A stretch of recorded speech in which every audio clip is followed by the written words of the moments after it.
Anyway, I think we've got about 2 minutes to go in on this I can particular sort of segment. speak to that. I think what we need to say in terms of moving from here is where do we go from here? Dr. King raised that question in his last book, one of his last books. He wrote a book called The Trumpet of Conscience also.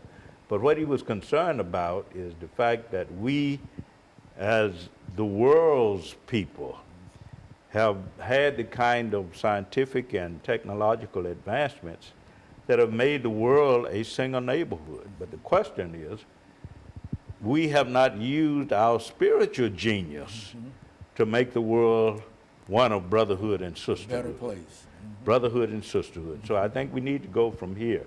Dr. King was a globalist, and often he's not understood in those terms. He said in his book, The Trumpet of Conscience, I'm a world citizen, and I speak out on world problems.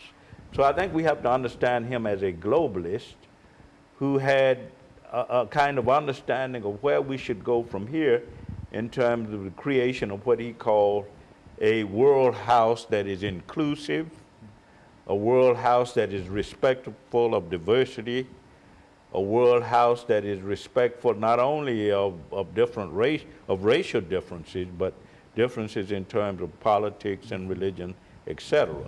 So I think we have to connect his understanding of spirituality with this idea of the world house, if we're going to understand Dr. King, because he was not simply a Southern black preacher or an American Gandhi. He was a world figure.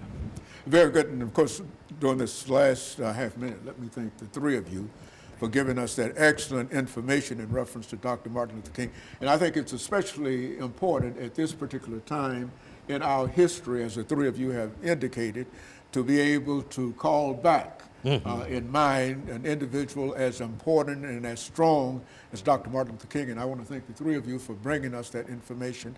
And let me encourage our audience to tune in again next week for another informative edition of Comments. Thank you and good morning.